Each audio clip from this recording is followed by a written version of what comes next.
Si iby'ubu gusa mu myaka yatambutse hagiye humvikana inkuru zinyuranye z'abagabo bari ibikomerezwa bagiye bashinjwa ibyaha bitandukanye cyangwa se bifitanye isano no gusambanya abana batujuje imyaka y'ubukure, ndetse bamwe bagiye bisanga mu gihome.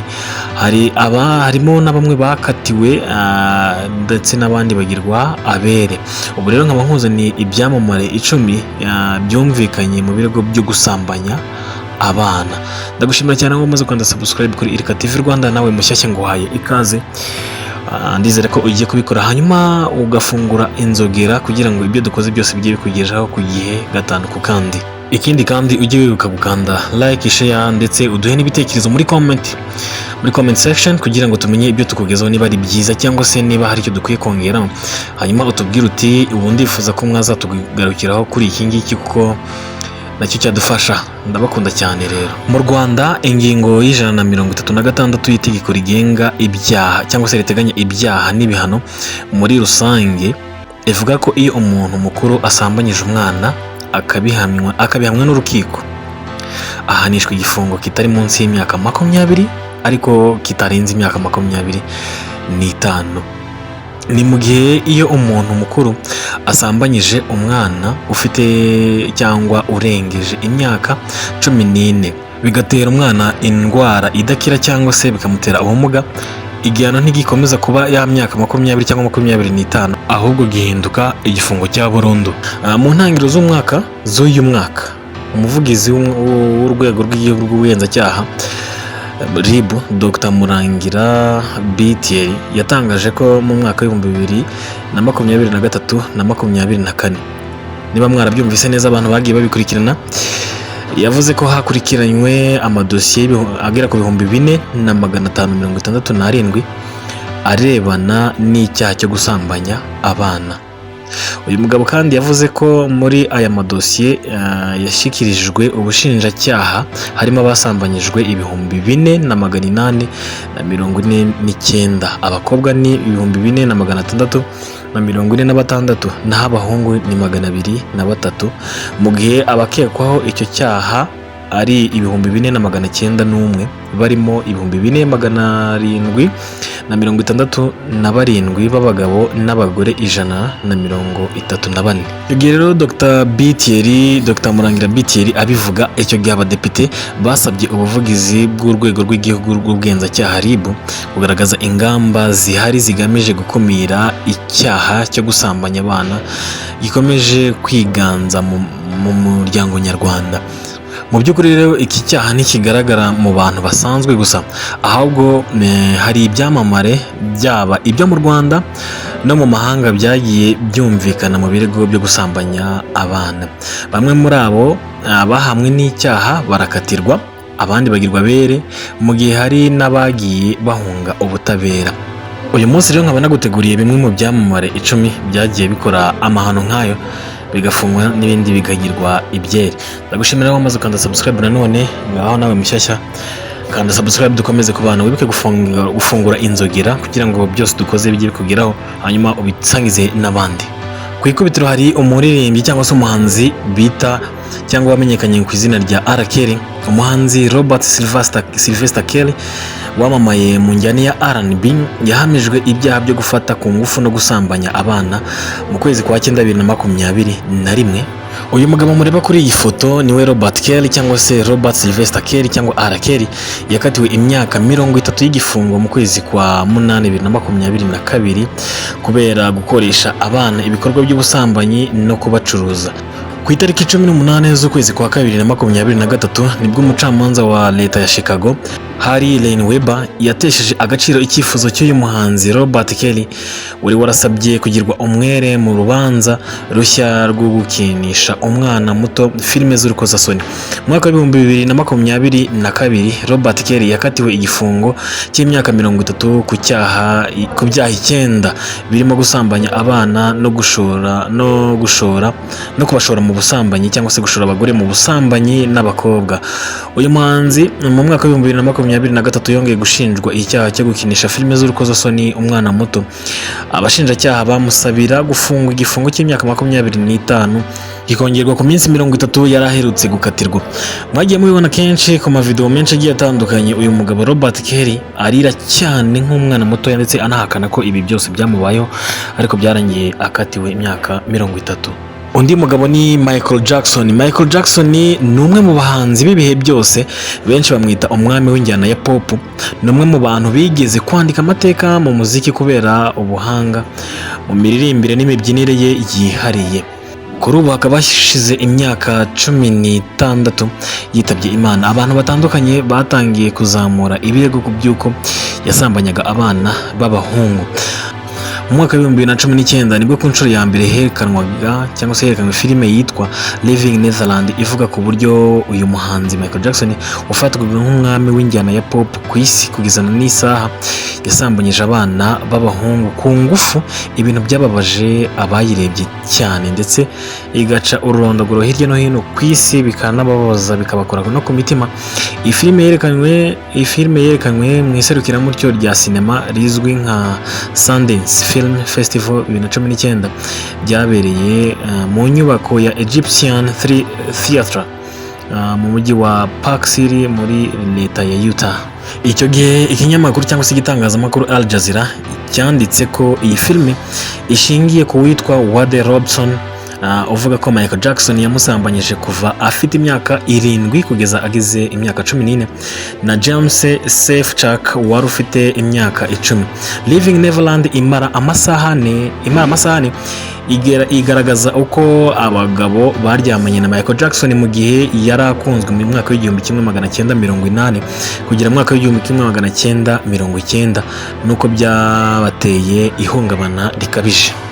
Iyi filime ijya hanze, Robson wanayishyize hanze yavuze ko ntacyo bashobora guhindura ku byababayeho kandi ko ntacyo bakora kuri Michael Jackson kuko yitabye Imana, ahubwo icyo bagamije ari ugukura ipfunwe ku bahuye n'iki kibazo no kumenyesha abafite inshingano zo kurera abana by'iki kibazo.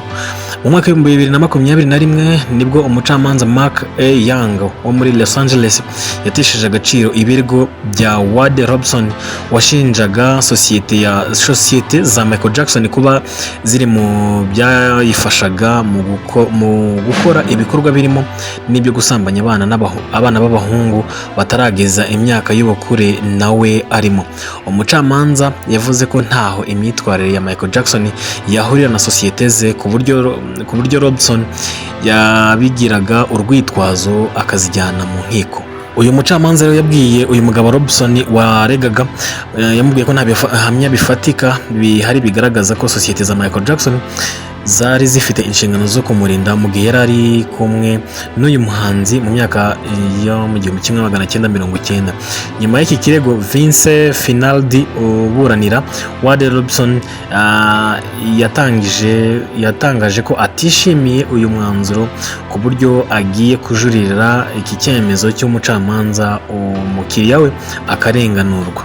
Mu mwaka wa 2020 nabwo uyu mucamanza yatesheje agaciro ikirego cya James Safechuck washinjaga sosiyete za Michael Jackson kuba ziri mu byamwoshyaga mu gukora ibikorwa birimo n'ibyo gusambanya abana b'abahungu batarageza imyaka y'ubukure. James Safechuck yavugaga ko yahohotewe n'iki cyamamare ubwo yari afite imyaka 10. yarahuje ikirego na Wade Robson nawe wari waragitanze imbere ashinja Michael Jackson kumusambanya afite imyaka 7 yonyine.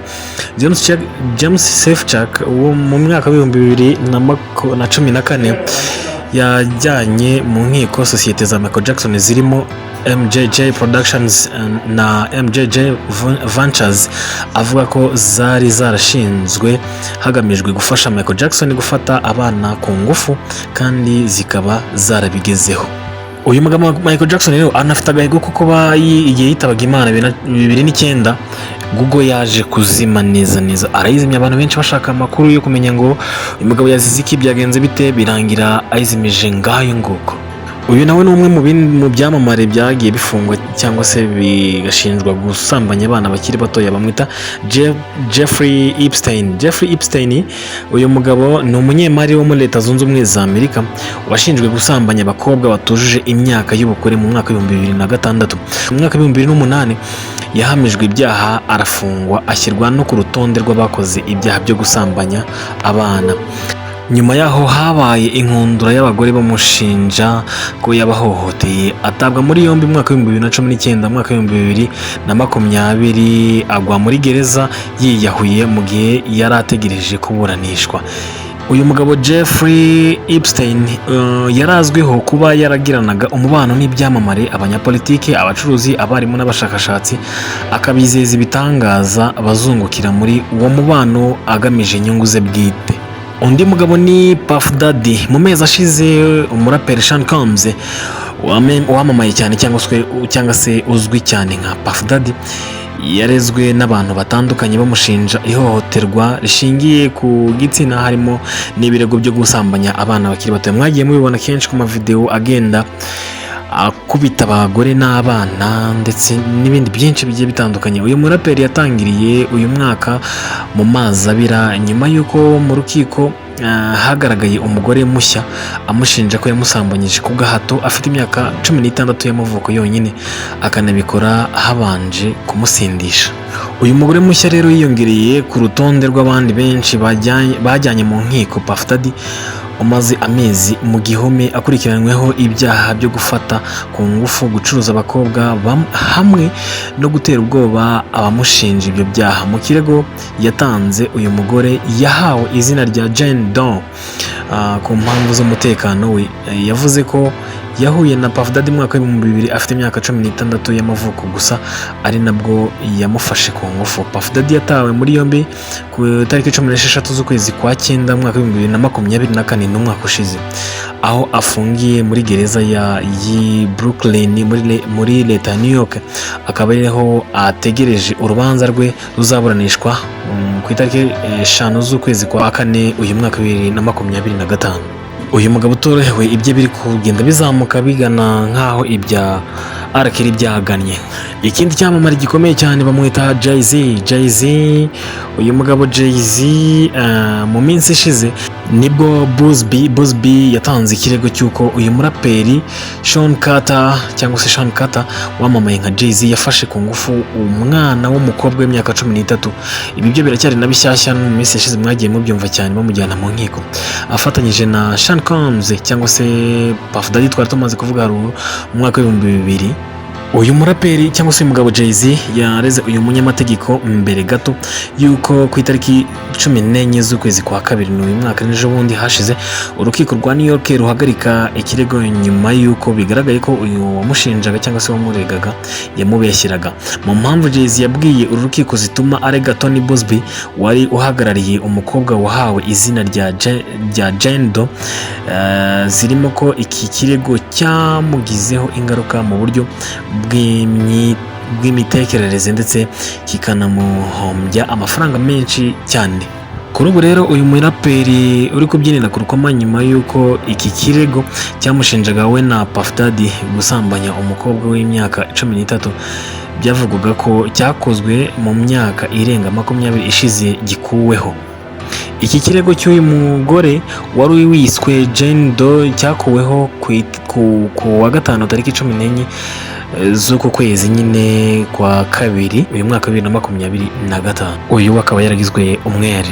Undi w'icyamamare bamwita Roman Polanski. Mu mwaka w'1977 yari umuyobozi wa filime. Uyu mugabo Roman Polanski yari umuyobozi w'amafilime menshi agiye atandukanye ndetse ari n'umuhanga cyane. Yahamijwe icyaha cyo gusambanya umwana w'umukobwa w'imyaka 13. Yahise ahunga Leta Zunze Ubumwe za Amerika. Uyu we rwose mu by'ukuri ajya mu Bufaransa, nta nubwo yigeze anakatirwa cyangwa se ngo tabwe muri yombi, bisa naho yaje kuburirwa irengero mu by'ukuri. Undi ni uwitwa Woody Allen. Uyu mugabo usanzwe witwa Alan Stewart Koenigsberg wamenyereye ku izina rya Woody Allen, ni umwe mu bubatse izina mu buryo bukomeye mu ruganda rwa sinema. ya Hollywood by'umwihariko mu kuyobora amafilime no kuyatunganya. Mu mwaka w'1992 umukobwa witwa Dylan Farrow nibwo yagaragaye arega uyu mugabo ko yamuhohoteye ndetse akanamufata ku ngufu. Uyu mugabo kuri ufite imyaka 89 y'amavuko. Icyo gihe itangazamakuru ryahanze amaso uyu mugabo wamenyekanye ndetse akigwizaho ibihembo byinshi bikomeye muri Amerika. Mu kiganiro yagiranye na CBS Sunday Morning, Allen yavuze ko iki kirego nta shingiro cyari gifite. Ati nta shingiro ryo kuba nabiryozwa. Ni gute umuntu wari ufite imyaka 57 utarigeze ashinjwa na kimwe mu buzima bwanjye nari gufungwa ndengana? Ntabwo ntekereza ko byari bikeneweho iperereza. Ndetse Dylan Farrow washinjaga uyu mugabo wamureraga kumufata ku ngufu ubwo yari afite imyaka 7, ariko bikaza kurangira habuze ikimenyetso. Yigeze kumvikana avuga ko yubaha uyu mugabo ariko kuba mwubaha bitari gukuraho ko yaryozwa ibyaha bye. Woody Allen niwe wakoze filime zirimo The Curse of the Jade Scorpion, Hollywood Ending, Anything Else, Melinda and Melinda, Match Point, Scoop, Vicky Cristina Barcelona, Minuit à Paris cyangwa se Midnight in Paris, inagaragaramo Sonia Rolland n'izindi zitandukanye zamenyekanye kuva mu myaka 30 ishize. Uyu nawe byarangiye abaye umwere. Ikindi cyamamare nanone ni umugabo wamamaye cyane w'umuhanzi witwa Gary Glitter. Yahamwe n'ibyaha byo gusambanya abana mu kwezi kwa 2015, ahabwa igifungo cy'imyaka 16. Yarekuwe mu mwaka w'2023 ariko yongera gutabwa muri yombi nyuma y'amezi make. Umwaka ushize urukiko rukuru rwo mu Bwongereza rwategetse umuhanzi Gary Glitter kwishyura amapawundi 500,000 nyuma yo kumuhamya ibyaha by'ihohotera yakoreye umwana w'imyaka 12. Ku mwanya ukurikira ku mu byamamare byagiye bishinjwa ndetse bikanafungwa turasanga umuhanzi nyarwanda. Umuhanzi Yampano uri mu bagezweho yahishuye ko yigeze gufungwa azira gusambanya umwana w'umukobwa utujuje imyaka y'ubukure. Abeshyerwa kugeza ubwo yashatse kwiyahura kubera ubuzima bwo muri gereza. Ibi Yampano yabigarutseho mu kiganiro agiranye n'umuyoboro wa YouTube wa Irene Empire, aho yavuze ko ku myaka 19 gusa y'amavuko yafunzwe akurikiranyweho gusambanya umwana w'imyaka 17 y'amavuko. Uyu musore yabaye muri gereza igihe kigeze ubwo yahaje kuza ibisubizo bigaragaza ko atigeze asambanya wa mwana w'umukobwa w'imyaka 17 yafungirwaga. Ibisubizo byagaragaje ko uyu mukobwa yavukanye ubwandu bw'agakoko gatera sida, nuko Yampano yabaye umwere arafungurwa. Ibindi byamamare bivugwa nanone nabyo nibyo mu Rwanda byatawe muri yombi, birimo uwitwa Davis D ndetse na Kevin Kade na Davis D ku itariki 21 na tariki 24 mu kwezi kwa 4 2021. Urwego rw'igihugu rw'ubugenzacyaha RIB rwataye muri yombi Ikishaka David umaze kwamamara mu muziki nka Davis D mu Rwanda ndetse no muri East Africa, na Ngabo Richard uzwi nka Kevin Kade, aho bari bakurikiranyweho icyaha cyo gusambanya umwana n'ubufatanyacyaha mu gusambanya umwana w'imyaka 17 ku itariki 14 z'ukwezi kwa 5 2021. Nyuma yo kumva ubwiregure bwabo bwabaye ku itariki 3 bwabaye ku wa gatatu tariki 12 z'ukwezi kwa 5 uwo mwaka, n'ubundi urukiko rw'ibanze rwa Nyarugenge rwategetse ko Davis D na Kevin Kade barekurwa by'agateganyo ku cyaha bakurikiranweho cyo gusambanya umwana utaragize imyaka y'ubukure. Mbere yaho ngo aba bombi baherukaga mu rukiko baburanaga bahakana ibyo baregwaga. Kevin Kade yatawe muri yombi ku itariki 21 z'ukwezi kwa 4 mwaka wa 2021, nyuma y'iminsi 3 tariki ya 24 uko kwezi n'ubundi nibwo inzego z'umutekano zaguye gitomo witwa Davis D mu rugo iwe Kicukiro, nawe ajyanwa gufungwa. Ngaye nguko uko byagiye bigenda. Naguha inama yuko rero ukwiye kujya ushishoza mbere yuko ugiye gukora ikintu nka kiriya. Ndagushimira cyane wamaze gukanda subscribe kuri Irika TV Rwanda. Nawe mushyashya ngo ikaze, komeza ubane natwe uduhe ibitekerezo byawe turabikeneye, ubisharinge n'abandi ibyo tuba twakoze. dukomeze kubana, ndabakunda cyane, Imana ibamere umugisha. Ciao ciao.